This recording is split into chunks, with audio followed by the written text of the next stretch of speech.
애청자 여러분 안녕하세요. 2024년 11월 9일 할텐서울 복음방송에서 보내드리는 주안의 하나 진행의 강승규입니다. 지난 한 주도 성경의 말씀을 근거로 각자의 삶 속에서 자신이 하나님의 자녀임을 확증하신 여러분 되셨기를 바랍니다.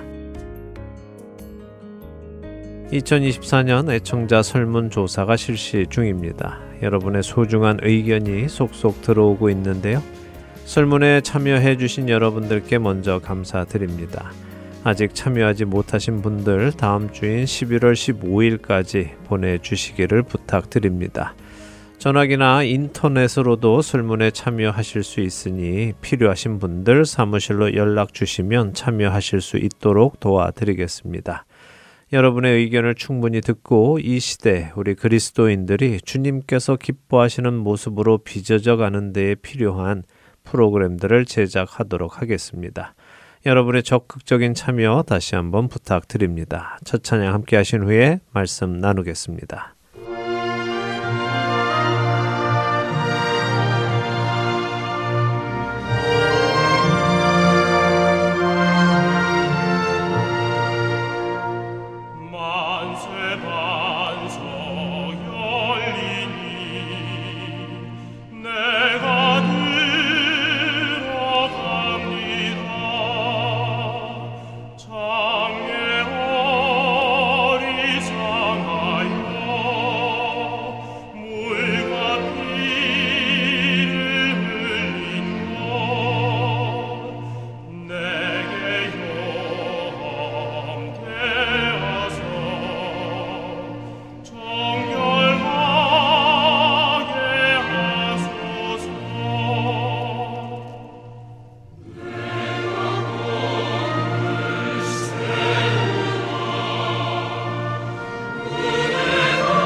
동상이몽이라는 말이 있죠. 같은 침상에서 서로 다른 꿈을 꾼다는 말로 같은 상황에서 같은 것을 보면서도 서로 다른 생각을 하는 것을 의미합니다.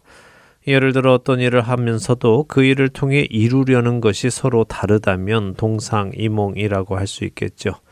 이런 경우 처음에는 서로가 같은 생각을 가졌을 것이라고 당연히 생각하고 일을 시작했다가 끝에 가서는 서로 다른 생각을 가진 것을 알게 된 후에 충격에 빠지기도 하고 서로가 배신자라는 말을 하기도 하고 그래서 관계가 틀어지는 경우도 있기도 합니다.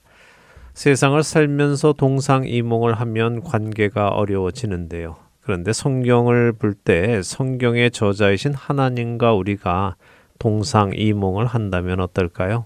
정말 큰일 나지 않겠습니까? 마태복음 7장 21절에 나오는 주여 주여 하는 자들이 동상이몽을 했다가 돌이킬 수 없는 큰일을 겪은 사람들의 상징일 것입니다. 그래서 우리는 성경을 읽어 나갈 때 우리의 관점이 아니라 하나님의 관점으로 읽는 것을 꾸준히 연습해야 합니다. 그래야만 하나님께서 성경을 주신 목적을 볼 수 있지요. 미국이 낳은 가장 위대한 대각성 설교자요 신학자로 불리는 조나단 에드워즈는 영적 이해란 성경이 실제로 무엇을 말씀하시는 것인지를 보는 것이지 그에 대한 새로운 의미를 만들어내는 것이 결코 아니다라고 했습니다.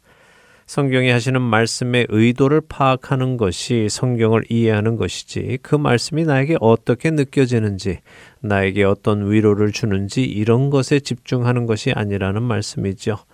그럼에도 불구하고 오늘을 사는 우리 시대의 성도들은 성경 말씀을 읽으며 저자이신 하나님의 의도가 무엇인지에 관심을 가지기보다 그 말씀이 나에게 어떤 위로를 주고 어떻게 나에게 평안을 주고 용기를 주는지에 관심을 가지다 보니 하나님의 의도와는 전혀 다른 해석을 하고도 흐뭇해하는 경우들이 늘어갑니다.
성경이 말씀하시려는 의도와 달리 우리의 마음이 편해지도록 해석하는 경우 하나를 여러분과 나누어 보려고 합니다. 바로 요한복음 5장에 등장하는 베데스다 연못에 누워있던 38년 된 병자의 이야기입니다. 여러분도 그 이야기를 익히 아실 텐데요. 여러분은 그 본문을 읽으시고 어떤 은혜를 받으십니까? 아마 대부분 우리들은 예수님께서 아무런 소망이 없는 38년 된 병자를 친히 찾아오셔서 내가 낫고자 하느냐 하고 물으시며 그를 고쳐주신 것의 은혜를 받을 것입니다. 그래서 어떤 설교자들은 예수님은 이처럼 오랜 고통 속에 있는 사람도 단번에 고쳐주시는 분이시기에 우리의 상처와 고통이 얼마나 오래되었든 상관없이 예수님께 나오면 모두 고침받는다라고 설교하기도 합니다. 물론 그런 해석이 잘못된 해석은 아닙니다. 우리 주님께는 그 사람의 병이 얼마나 오래되었든 그것은 문제되지 않는 것은 분명하니까요. 하지만 요한복음 5장의 38년 된 병자의 이야기는 우리가 생각하듯 그렇게 은혜로운 이야기는 아닙니다. 요한 사도는 이 이야기를 기록하며 우리에게 무슨 말씀을 하려 하셨을까요? 먼저 생각해 볼 것은 이 일이 일어난 베데스다 못의 이름입니다. 베데스다 어떤 의미입니까? 그것은 히브리어로 집이라는 베트와 은혜라는 헤세드가 합쳐져 만들어진 말로 은혜의 집이라는 의미입니다. 그리고 그곳에는 행각 5이 있다고 하시죠. 5이라는 숫자가 성경에서는 하나님의 은혜를 상징할 때가 많습니다. 그런 이유로 성막을 지을 때 5이라는 숫자가 많이 등장하는데요.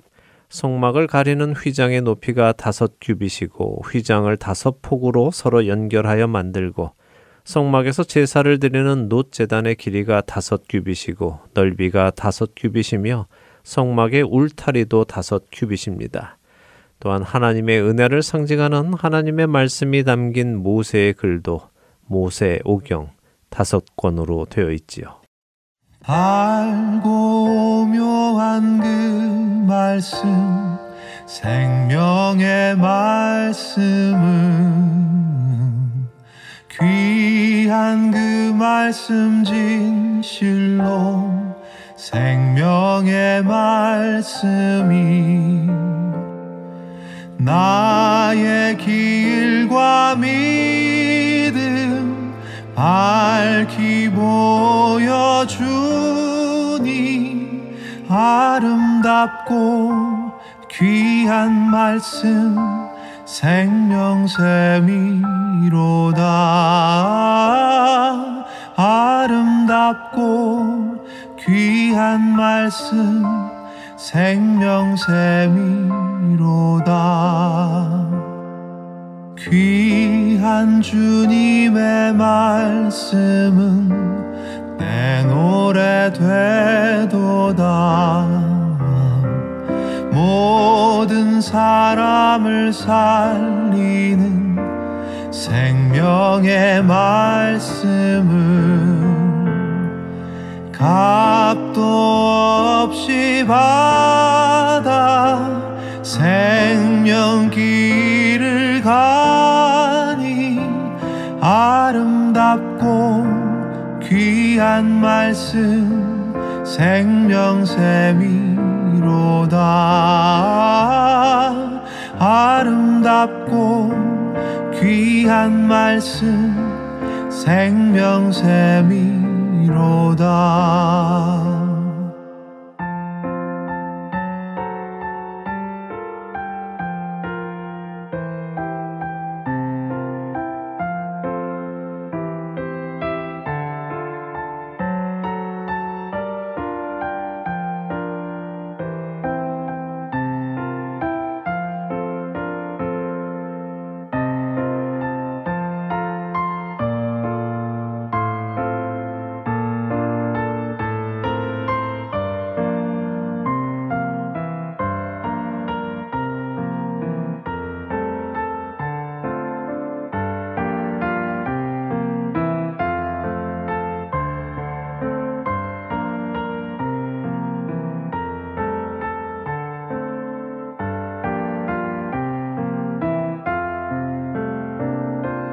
널리 울리어 퍼지는 생명의 말씀은 마음의 용서와 평안을 골고루 주나니 다만 예수 말씀 듣고 아름답고 귀한 말씀 생명샘이로다. 아름답고 귀한 말씀 생명샘이로다. 아름답고 귀한 말씀 생명샘이로다. 아름답고 귀한 말씀 생명샘이로다.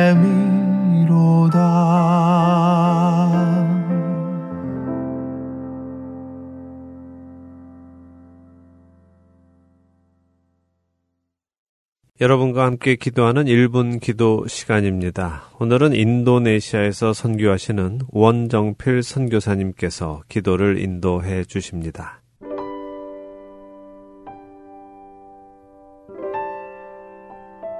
하트앤 서울 복음방송 1분 기도 시간입니다. 저는 인도네시아에서 사역하는 원정필 선교사입니다.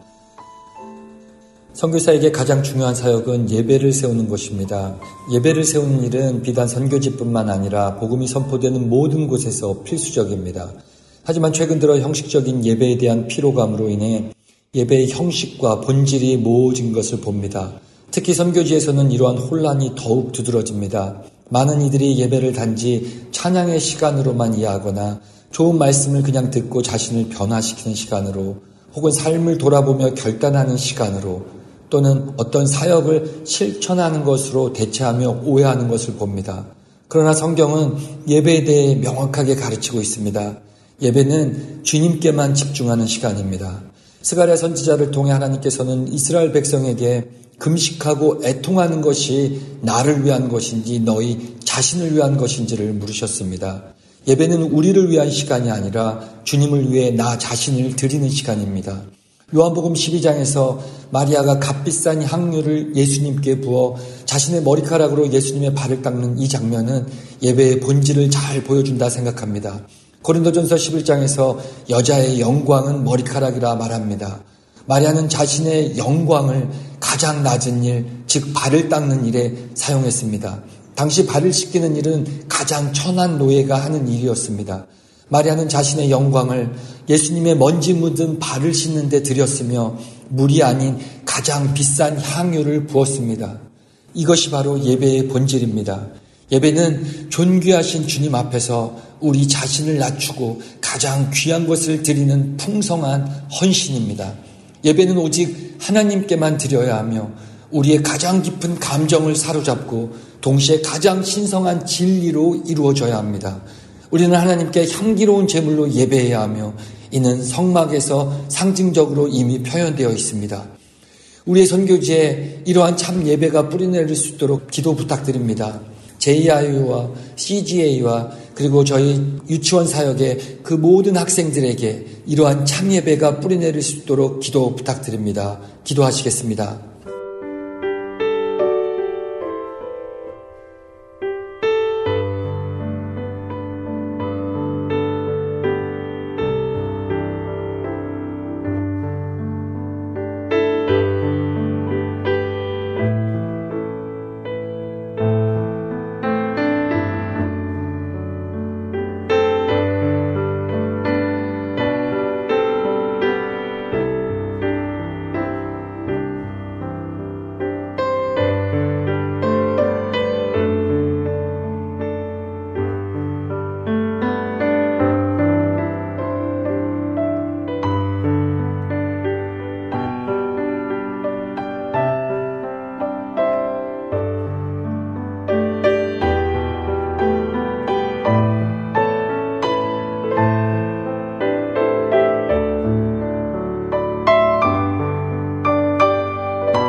주님 감사합니다.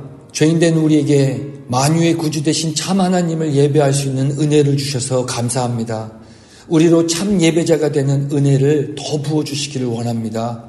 예배가 우리의 삶과 선교지에 바로 서갈 수 있도록 우리를 가르쳐 주시고 참 예배를 갈망하게 하시기를 간절히 소원합니다.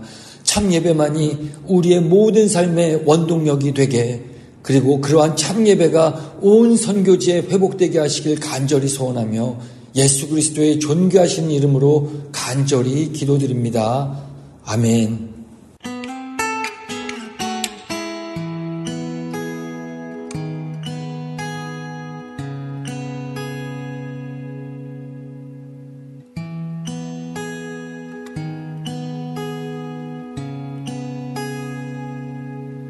익숙함에 젖어들어 또 한 번에 지나가는 예배가 아니라 다시 한번 부어주실 그 은혜로 가득 채워지는 예배를 나갈 만합니다. 요동치는 내 감정에 속지 않고 내가 주인 된 예배가 아니라 영과 진리로 온전하게 드려지는 주가 받으시는 예배를 나갈 만합니다. 주가 받으시는 온전한 찬양과 예배 주님께 나 드리기 원합니다. 주가 찾으시는 상한 마음의 한 예배자 내가 되어 예배하기 원합니다.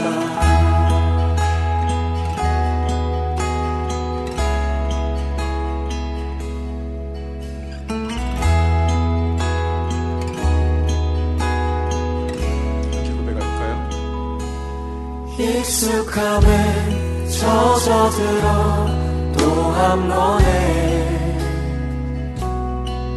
지나가는 예배가 아니라 다시 한번 부어주실 그 은혜로 가득 채워지는 예배를 나갈 만합니다. 요동치는 내 감정에 속지 않고 내가 주인 된 예배가 아니라 영과 진리로 온전하게 드려지는 주가 받으시는 예배를 나갈 만합니다. 주가 받으시는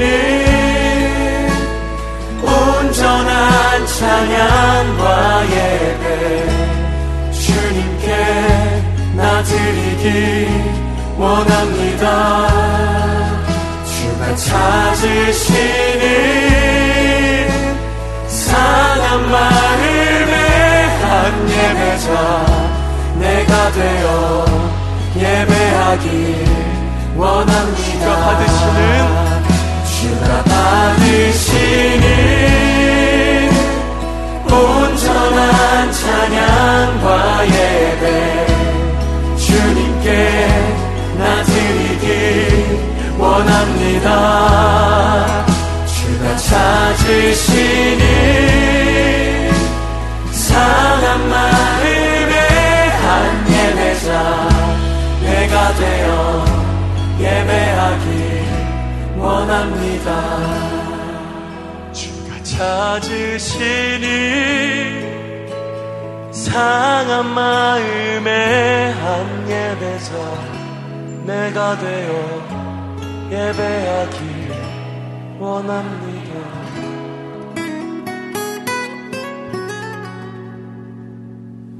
내가 되어 예배하길 원합니다.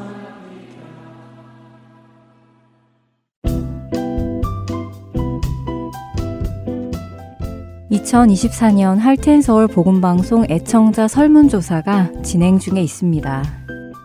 질문이 담긴 설문지를 청취자 여러분의 댁으로 보내드렸습니다. 아직 받지 못하신 분이나 더 필요하신 분들은 사무실로 연락 주시기 바랍니다. 스마트폰 앱과 홈페이지를 통해 온라인으로도 참여하실 수 있습니다. 애청자분들의 소중한 의견을 기다리고 있습니다. 여러분의 의견은 앞으로 방송 제작에 큰 도움이 될 것입니다. 애청자 여러분의 많은 참여 부탁드립니다.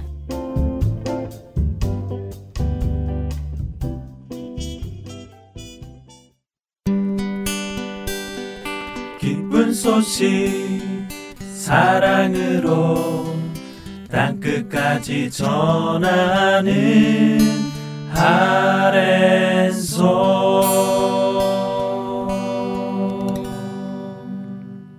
신약의 야고보서를 함께 공부하는 시간입니다. 온전한 믿음 함께 하시겠습니다.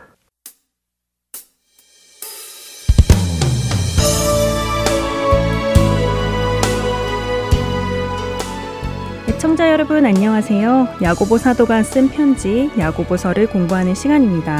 온전한 믿음 진행의 김명아입니다. 네, 여러분 안녕하세요. 강승규입니다. 지난 시간에 야고보서 1장 18절까지 보았습니다. 네. 시험이라는 단어가 한국어나 헬라어 둘 다 마찬가지로 믿음의 분량을 알아보기 위한 시험과 상대로 어떤 일을 하도록 하기 위한 유혹, 이 두 가지의 의미 모두 사용될 수 있기 때문에 사람들이 하나님께서 유혹하시는 분으로 오해하는 사람들이 있었는데 그런 사람들에게 속지 말라. 하나님은 그런 분이 아니시다. 그런 시험에 흔들리는 것은 자신의 욕심 때문이지 하나님이 흔드시는 것이 아니다 라고 강력하게 야고보 사도가 말씀하시는 것을 보았습니다. 예, 하나님은 유혹하시는 분이 아니라 오히려 온갖 좋은 은사와 온전한 선물을 주시는 분이심을 밝혀주셨죠. 네. 욕망은 죄를 낳고 사망을 낳지만 하나님은 진리의 말씀으로 우리를 다시 태어나게 하셨다라고 야고보 사도가 설명해 주셨습니다.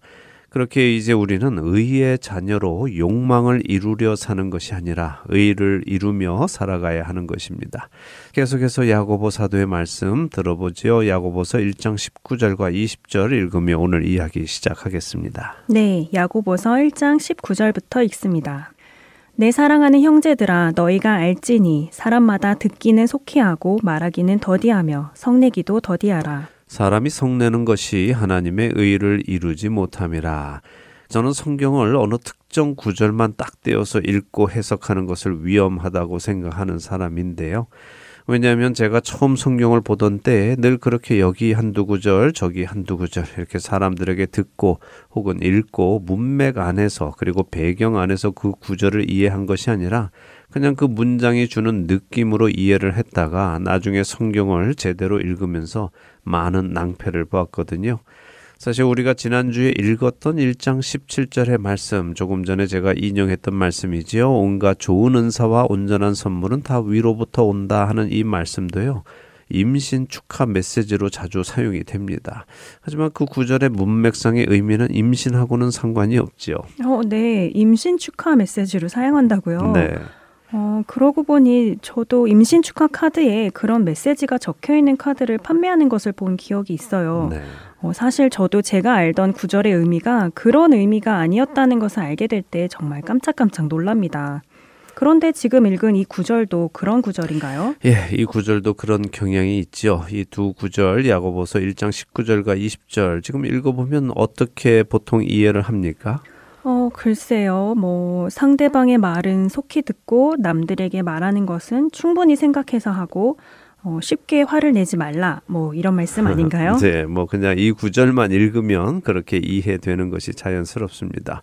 누가 나에게 해주는 충고 같은 것은 속히 들어라. 그리고 남을 판단하는 것은 천천히 해라. 그런 의미로 들립니다.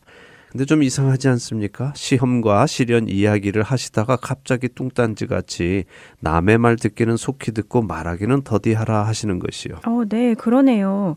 그냥 이 두 구절만 생각할 때는 몰랐는데 지금 문맥 안에서 생각해보니 이상하네요.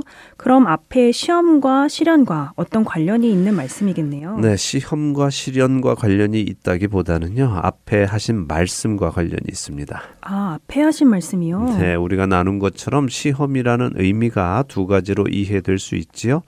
근데 어떤 사람들은 하나님이 유혹하는 분이다라고 생각했다고 나누었잖아요. 네. 이런 오해를 하는 것이 무엇 때문일까요? 그것은 사람들이 하나님의 말씀인 성경을 잘 읽지 않기 때문입니다.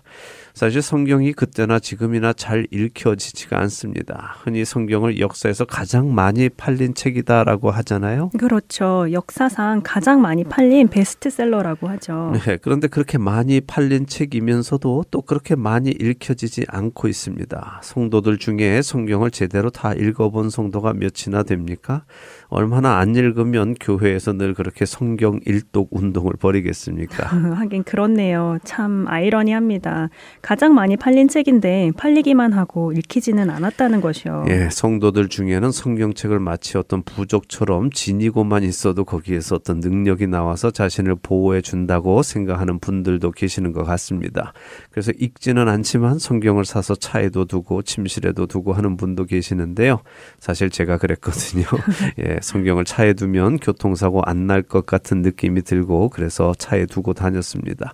어쨌든 성경은 그런 부적이 아닙니다. 성경은 읽어야 합니다. 읽으면 그 안에서 하나님을 만납니다. 왜냐하면 하나님의 말씀이 성경이고 그 말씀이 육신을 입고 오신 분이 바로 예수 그리스도이시잖아요. 네. 그렇게 우리는 하나님의 말씀인 성경을 읽어가다 보면 그 안에서 예수님을 만나고 하나님을 만나게 됩니다. 물론 읽을 때에 주님을 알고자 주님을 만나고자 주님의 뜻은 무엇인가 생각하면서 읽어야죠. 네, 그냥 하루 할당량을 읽어야 해서 있는 것이 아니라 말이죠. 그럼요. 지금 야고보 사도께서 하시는 말씀이 그 말씀입니다. 우리가 하나님을 잘 모르는 이유는 하나님의 그 말씀을 읽고 생각하지 않기 때문인 것을 지적하고 계시죠. 야고보서 1장 19절과 20절의 이 말씀은 당시 유대교 문화를 생각하고 읽어야 이해가 되는데요.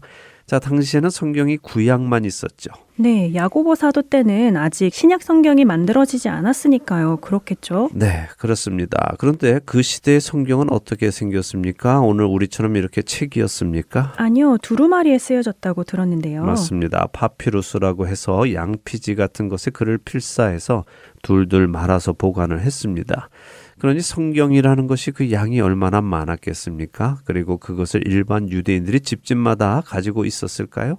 그렇지는 않았겠네요. 구하기도 쉽지 않고 가격도 매우 비쌌을 것 같은데요. 그렇습니다. 그래서 당시의 성경은 주로 유대인의 회당에 보관이 되어 있었습니다. 하나님의 말씀을 읽고 듣고 싶으면 회당에 가야 했죠. 유대인들은 안식일에 회당에 모입니다. 그러면 회당장이 두루마리 성경을 펴서 성경을 읽습니다. 근데 최소 3구절을 읽었다고 해요. 필요에 따라서 더 많이 읽기도 했지만 대부분 3구절을 읽고 성경을 덮습니다. 그리고는 토론을 시작하지요. 지금 읽은 이 말씀은 이런 뜻이다, 저런 뜻이다라고 그곳에 모인 사람들이 토론을 했습니다. 자, 바로 이 문화를 말씀하시는 것입니다. 그럼 회당에서 그렇게 모임을 가질 때 말씀을 속히 듣고 말하는 것은 더디하라. 그런 말씀인가요? 예, 야고보 사도는 지금 성도들이 하나님의 말씀을 잘 모르는 이유가 하나님의 말씀을 듣고 그것을 묵상하지 않았기 때문이라고 지적하고 계시는 것입니다. 여기 듣기는 속히 하고라고 하실 때 속히라는 말의 의미는 빨리라는 의미도 있지만 적극적으로 하라는 의미입니다. 적극적이니까 빨리 하겠죠? 자, 말씀드린 대로 유대인들은 말씀을 들으려면 회당에 가야 합니다. 그러니 그렇게 말씀을 들을 기회가 있으면 적극적으로 가서 들으라라는 말씀이죠. 아, 그런 말씀이군요. 남의 이야기, 충고를 속히 들어라 하는 의미가 아니라요. 네. 아, 그렇네요. 오늘날처럼 하나님의 말씀을 아무 때나 아무 곳에서나 읽고 듣고 하는 때가 아니었으니 하나님의 말씀을 들을 기회가 있으면 적극적으로 가서 들으라는 말씀이군요. 예, 그렇습니다. 그리고 그렇게 말씀을 듣고 나면 바로 토론하는 것을 멈추라는 말씀입니다. 사실 오늘날도 많은 사람들이 성경을 읽고 나면 이 말씀이 무슨 말씀인지, 하나님께서 무슨 의도로 이 말씀을 하신 것인지 조용히 묵상하고 그 말씀을 깨닫고 자신의 삶 속에서 그 말씀을 비추어 보고 고침받고 변화되고 하는 과정을 가는 것보다 그냥 뭐 한두 구절 읽고 나면 이 말씀은 이렇네 저렇네 하면서 자기 생각을 말하는 사람들이 적지 않습니다. 아, 부끄럽네요. 저도 그런 적이 많은 것 같은데 하나님의 말씀을 듣고 조용히 또 충분히 묵상하며 그 의미를 깨닫기도 전에 남에게 전하거나 제 삶에 막 적용하거나 심지어 그 말씀을 평가하거나 하는 일도 있었는데 네. 결국 그런 행동들이 우리로 하나님의 말씀을 읽어도 하나님을 이해하는 것이 아니라 오히려 하나님을 오해하게 하는 일이고 그런 이유로 앞서 말한 사람들처럼 하나님이 자신들을 죄를 짓게 유혹한다고까지 오해하는 일이 생기는 것이군요. 맞습니다. 그래서 존 메가더 목사님은 이 구절에 대해 이렇게 주석을 다셨습니다. 성도는 성경에 적극적으로 응답해야 하며 하나님의 말씀과 뜻을 더 알 수 있는 모든 기회를 열렬하게 추구해야 한다. 그러나 동시에 성도들은 너무 빨리 설교자나 교사가 되지 않도록 조심해야 한다라고요. 아, 역시 마찬가지 관점으로 이 구절을 설명하셨군요. 정말 남의 충고 잘 듣고 충분히 생각하고 말해라. 그런 말씀이 아니군요. 아닙니다. 그런데요. 그 뒤에 이어지는 성내는 것도 더디하라 하시는 말씀은 무슨 의미죠? 화내는 이야기가 왜 나올까요? 예, 이 부분 역시 같은 맥락 안에서 이해해야 합니다. 때로 사람들은 하나님의 말씀을 읽고 성을 내는 경우가 있습니다. 하나님의 말씀을 읽고 성을 내는 경우가 있다고요? 네. 그런 경우가 있나요? 저는 없는 것 같은데요. 예, 없는 것 같죠? 예, 그런데 가끔 사람들은 성경을 읽고 야, 이거 너무 어렵잖아. 어떻게 이걸 다 지키고 살아 하며 화를 내기도 하고요. 아, 이런 것도 못 누리고 살면 무슨 재미로 살아 하며 짜증을 내기도 합니다. 물론 이런 일은 신앙 초기에 하나님을 잘 모를 때에 일어나는 일이지요. 사실 많은 학자들이 이 구절을 그렇게 설명합니다. 죄인인 우리가 하나님의 거룩한 말씀을 읽으면 하나님의 그 거룩함 때문에 그리고 자신도 거룩하게 살아야 한다는 그 말씀 때문에 화를 내고 성을 내기도 한다고요. 또 생각해보니 그런 때도 있었던 것 같네요. 정말 말씀하신 것처럼 처음 교회를 다닐 때 그랬던 것 같아요. 왜 나는 놀면 안 되지? 하나님은 하지 말라시는 것이 왜 이렇게 많지 하면서 네. 뭐 화내는 것까진 아니지만 그래도 섭섭해하기는 한 것 같아요. 예, 뭐 저도 마찬가지입니다. 우리가 하나님을 모를 때 그럴 경우가 많지요. 자, 그런데 저는 단순히 이 말씀, 그러니까 성내는 것도 더디하라라는 이 말씀의 의미가 그렇게 하나님의 말씀에 성내지 말라 하는 것으로 이해되지는 않습니다. 저는 이 말씀을 이렇게 이해합니다. 우리가 하나님의 말씀을 읽고 자신이 묵상을 하고 그리고 그 묵상한 내용을 다른 사람에게 나누고 하는 이런 일을 하면요. 자기 자신 안에 생겨나는 현상이 하나가 있는데요. 그것이 무엇인가 하면 다른 사람들, 곧 다른 성도의 모습을 보며 지적하고 싶은 마음이 생기는 것입니다. 아, 맞아요. 그렇죠. 말씀을 읽고 나면 분명 말씀에서 안 된다고 하셨는데 그런 일을 막 하고 있는 성도들을 보면 화가 나죠. 아, 맞아요. 그 화를 더디내라는 말씀이군요. 예, 저는 그렇다고 이해합니다. 우리가 말씀을 섣불리 읽고 나면 그 말씀을 나 자신에게 적용하기 전에 다른 사람에게 먼저 적용할 때가 많죠. 아니 장로라는 사람이 왜 저래? 아니 집사라는 사람이 왜 저래? 이렇게 하기도 하고요. 또 말씀을 읽거나 설교를 들을 때도 야, 이 말씀은 그 집사님이 꼭 좀 들어야 되는데 야, 이 말씀은 우리 와이프가 좀 들어야 하는데 아유 우리 남편이 들어야 하는데 이러면서 마음의 상대를 향한 화나 분노 또 실망감들이 나타나죠.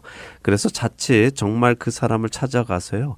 오늘 설교 완전 너한테 하는 소리야 이렇게 말하기도 합니다. 이런 일을 더디하라고 하시는 것이죠. 왜요? 이어지는 20절에 말씀하시죠. 사람이 성내는 것이 하나님의 의를 이루지 못한다고요. 아, 이제 이해가 됩니다. 왜 이 말씀이 이렇게 기록되어 있는지.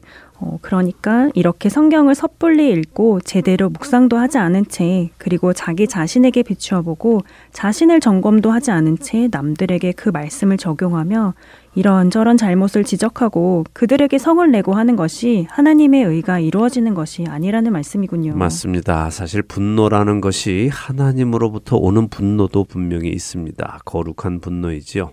근데 내가 내는 그 분노가 거룩한 분노인지 나 자신의 개인의 교만함에서 나오는 분노인지 우리는 분별해야 합니다. 화가 난다고 다 화를 내서는 안 됩니다. 예수님은 온유한 분이시죠? 네. 온유라는 것이 우리가 생각하듯이 언제나 화사하게 허허하고 웃고 있는 사람을 말하는 것은 아닙니다. 헬라어 온유라는 단어의 원어의 의미는 화를 내야 할 때 화를 내고 화를 내지 말아야 할 때 화를 내지 않는 성품을 의미합니다. 네? 화내야 할 때 화를 내고 화내지 말아야 할 때 화를 내지 않는 성품이라고요? 네. 그게 뭐예요? 그건 당연한 거 아닌가요? 예, 맞습니다. 당연한 것입니다. 그런데 그 당연한 것을 사람들이 잘 못하지요. 사람들은 화를 내야 마땅한 일에도 화를 내지 않을 때도 있습니다. 또 화를 내서는 안 되는데 화를 내기도 하죠. 그래서 문제가 생기죠. 아주 쉽게 예를 들면 정말 정의롭지 못한 일이 일어나고 있습니다. 그것을 보았습니다. 그러면 화를 내야 하지요? 정의롭지 못하니까요. 그런데 그 정의롭지 못한 일을 행하는 사람이 엄청 힘이 세면 어떻게 합니까? 아, 그렇죠. 화를 내기가 쉽지 않죠. 눈치를 보게 되니까요. 네, 또 반대로 누가 나에게 뭐 조금 실수했는데 그 상대가 아주 별것 아닌 사람이면 눈 감아주고 넘어갈 수 있는 실수인데도 또 뭐 엄청 큰 잘못을 한 것처럼 화를 내기도 하죠. 아, 네. 결국 화를 내는 그 일이 합당하냐 아니냐로 화를 내는 것이 아니라 화를 내는 대상에 따라 화를 내기도 하고 아니기도 하네요. 네. 아, 너무 간사한 우리의 모습입니다. 생각해보니 온유한 사람이 되는 것이 쉬운 일이 아니네요. 네, 쉬운 일 아닙니다. 예, 더 중요한 것은 성경적인 의미의 온유는 화를 내고 화를 내지 않고 하는 그 기준이 나의 기준이 아니라 또 상황이 아니라 하나님이시라는 것입니다. 하나님께서 분을 내어라 하시면 분을 내고 아무리 화가 나도 하나님이 참아라 하시면 참고 하는 성품. 그러니까 하나님께서 원하시는 일을 하는 성품이 바로 성경이 말씀하시는 온유입니다. 그렇게 우리가 화가 난다고 다 화를 내면 그것은 하나님의 의를 이룰 수 없는 것입니다. 나의 이 성냄이 하나님께로부터 오는 거룩한 분노인지 아니면 내 개인적인 분냄인지 분별해서 하나님으로부터 올 때만 성을 내야 하나님의 의를 이룰 수 있는 것입니다. 아이고, 그렇죠. 성내고 나서 잘했다고 생각된 적이 없습니다. 내가 참을 걸 하는 생각만 늘 들고요. 예, 뭐 그렇게 우리가 하나씩 배워 나가고 또 변화로 나아가는 것이죠. 후회했다면 그 일을 하지 않도록 자신을 제어하는 훈련을 해 나가면 되겠죠.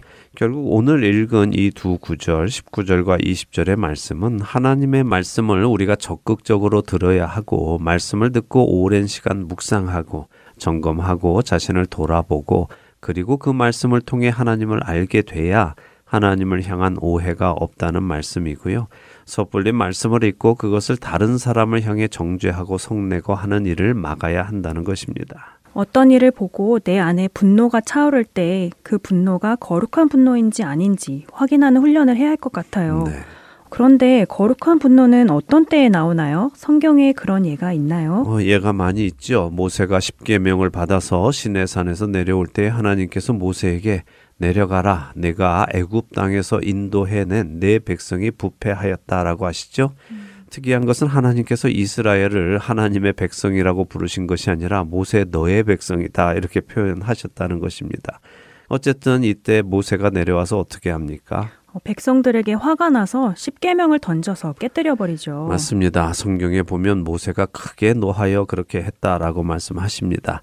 또 많은 선지자들이 그렇게 하나님의 분노를 함께 했고요. 특별히 예수님께서도 성전에 가셔서 돈 바꿔주는 자들과 재물을 파는 자들의 상을 엎으시며 화를 내셨죠. 아, 그러네요. 예수님도 화를 내셨네요. 맞습니다. 이렇게 하나님께서 의로운 분노, 거룩한 분노를 주실 때가 있습니다. 그때는 그렇게 화를 내야 하는 것이 맞습니다. 그런데 이런 분노가 있죠.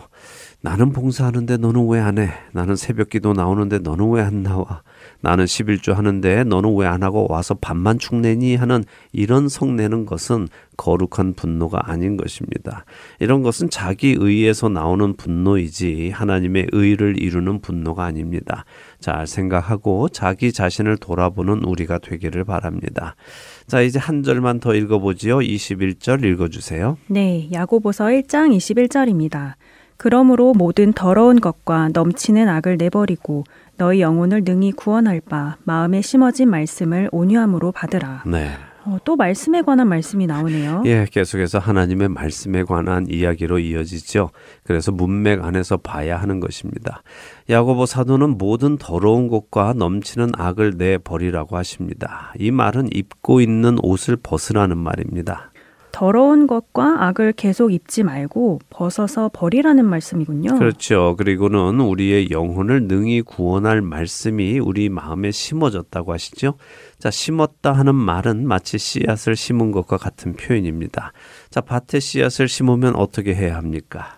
씨앗이 잘 자라도록 물도 주고 거름도 주고 돌봐주어야 하죠. 그렇죠. 우리의 영혼도 마음도 마찬가지입니다. 잘 자라도록 관리해야 하는 것입니다. 근데 여기 말씀에 온유함이 또 나오죠. 온유함은 아까 말씀드린 것처럼 하나님의 뜻에 순종하는 성품입니다. 하나님이 화내라고 하시면 화내고 하나님이 멈추라고 하시면 멈추고 하나님이 가자고 하시면 가고 할 수 있는 성품이지요. 그러니까 여기 우리 마음에 심겨진 그 말씀을 온유함으로 받으라 하시는 말씀은 말씀을 읽고 자기 멋대로 판단해서 이리저리 귀에 걸면 귀걸이, 코에 걸면 코걸이로 해석하지 말고 하나님의 뜻 안에서 해석하고 받아서 그 말씀에 순종하며 살라는 말씀입니다.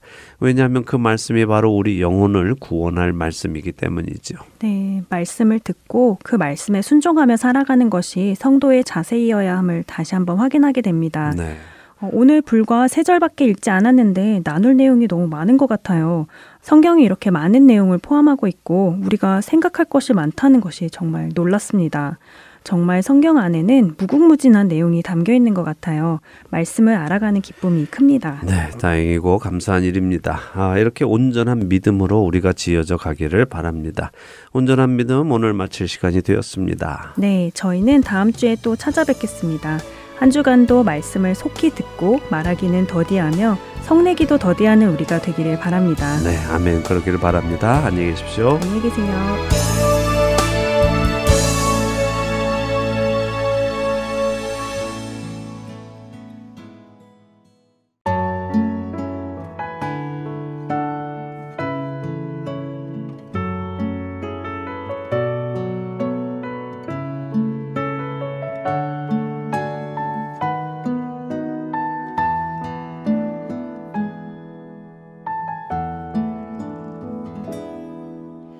주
이스라엘 백성들이 애굽에서 나와 시내산에서 하나님의 말씀을 받고 하나님과 언약을 맺었지만 그들은 하나님의 말씀을 믿지 못해서 광야 생활을 시작합니다. 우리는 이스라엘의 광야 생활을 흔히 40년이라고 말하는데요. 신명기 2장 14절 상단에 보면 가데스 바네아에서 떠나 세렛 시내를 건너기까지 38년 동안이라 라고 말씀하시죠. 이게 무슨 말씀인가 하면 이스라엘 백성들이 가나안 땅을 정탐한 후 돌아와서 그 땅에 들어가는 것을 두려워하고 하나님을 신뢰하지 않았기에 그때부터 다음 세대가 약속의 땅에 들어갈 때까지의 기간이 38년이었다는 말씀입니다. 그러니까 광야 생활 40년 중에 2년은 믿음으로 38년은 믿음이 없이 헤매었던 시간인 것이죠. 다시 요한복음 5장으로 돌아와서 은혜의 집에 누워있던 38년 된 병자를 생각해 보지요. 이 사람은 누구를 상징할까요? 바로 믿음 없는 이스라엘을 상징합니다. 예수님은 그에게 내가 낫고자 하느냐 하고 질문하시죠. 그런데 그는 자신이 왜 낫지 못하는지를 대답합니다. 마치 약속의 땅에 들어가라는 하나님의 말씀에 자신들이 약속의 땅에 들어갈 수 없는 이유를 나열했던 이스라엘 민족처럼 말입니다. 더 놀라운 것은 예수님께서는 그 38년 된 병자를 말씀으로 고쳐주셨습니다. 근데 그 38년 된 병자가 예수님께 감사를 드렸습니까? 그가 예수님을 자신의 구주로 인정했는지요? 예수님이 구약에 약속하신 메시아라는 것을 사람들에게 알렸습니까? 그렇지 않습니다. 여러분이 직접 요한복음 5장을 읽어보시기 바랍니다. 그러면 그 38년 된 병자가 예수님께 어떻게 했는지를 아시게 될 것입니다. 유대인들은 38년 된 병자가 나음을 입고 걸어가는 것을 보고는 안식일 규정을 어겼다며 정죄했습니다. 그때 그는 자신을 고쳐준 자가 가라고 해석할 뿐이지 자기는 죄가 없다고 말하지요. 그러자 유대인들은 안식일 규정을 어기게 한 그 사람이 누구냐 하고 묻습니다. 그러자 그는 모른다고 말했죠. 그는 정말로 자신의 병을 고쳐준 분이 누군지 모르고 있었습니다. 결국 예수님은 그의 믿음 때문에 그를 고쳐주신 것이 아니었지요. 그가 불쌍해서 고쳐주신 것도 아니었습니다. 예수님이 누구신지 모르는 그에게 예수님은 다시 찾아가셔서 예수님이 그를 고쳐주신 분임을 밝히십니다. 그렇게 예수님을 다시 만났어도 그는 예수님께 감사드리지 않았습니다. 예수님을 믿지도 않았지요. 오히려 그는 유대인들을 찾아가서 자신에게 안식일 규정을 어기라고 한 자가 바로 예수라고 고발합니다. 그리고 이로 인해 예수님은 박해를 받게 되셨다고 요한복음 5장 16절은 말씀하시죠. 38년 된 병자는 하나님의 은혜를 저버린 이스라엘 백성을 상징하는 것입니다. 이스라엘 백성을 사랑하셔서 은혜를 베푸시고 그들을 고치기 위해 오신 예수님을 고발하여 박해를 받게 하는 그 이스라엘을 보여주는 것입니다. 우리가 생각하듯 그렇게 은혜로운 이야기가 아니라 자기 백성에게 거부당하시는 하나님과 그 아들 예수 그리스도의 이야기가 요한복음 5장에 담겨 있는 것입니다. 38년 된 병자나 당시의 유대인들이나 모두가 예수님을 몰라 보았습니다. 그들은 자신들이 하나님의 백성이라고 믿었지만 그 하나님이 육신을 입고 오신 것을 깨닫지 못했습니다. 그리고 그들은 그렇게 하나님을 거부했습니다. 동상이몽인 것입니다. 사랑하는 할텐 서울 복음방송 애청자 여러분, 성경을 읽어가실 때에 여러분은 어디에 중점을 두고 읽으십니까? 무엇을 기대하며 읽어가십니까? 여러분에게 위로가 되고 용기를 주는 좋은 말씀들을 찾아내려 하십니까? 본문의 의도와 상관없이 나에게 위로와 용기, 평안을 주면 괜찮다고 생각하십니까? 하지만 그렇게 해서는 안 됩니다. 우리가 성경을 읽어가는 이유는 하나님을 알기 위함입니다. 하나님께서 스스로를 계시하신 그 책을 읽어가며 우리는 하나님을 더욱 깊이 알아가야만 합니다.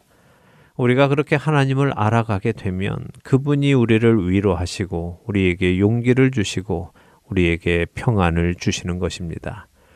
그렇게 이제부터 성경을 읽으실 때 하나님을 더 알고자 하는 마음으로 성경의 저자이신 하나님의 관점으로 성경을 읽어 가시기 위해 기도하시고 읽으시기 바랍니다.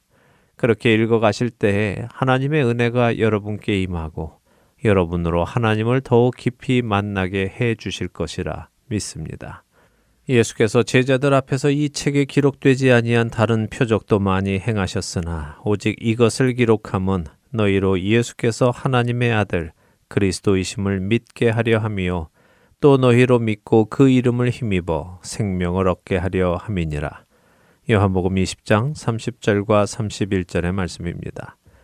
성경을 통해 예수님이 하나님의 아들 그리스도이심이 믿어지고 그 이름을 힘입어 생명을 얻게 되는 저와 애청자 여러분이 되시기를 소원하며 오늘 주안의 하나 여기에서 마치도록 하겠습니다.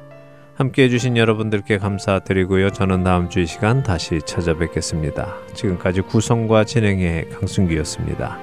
애청자 여러분 안녕히 계십시오.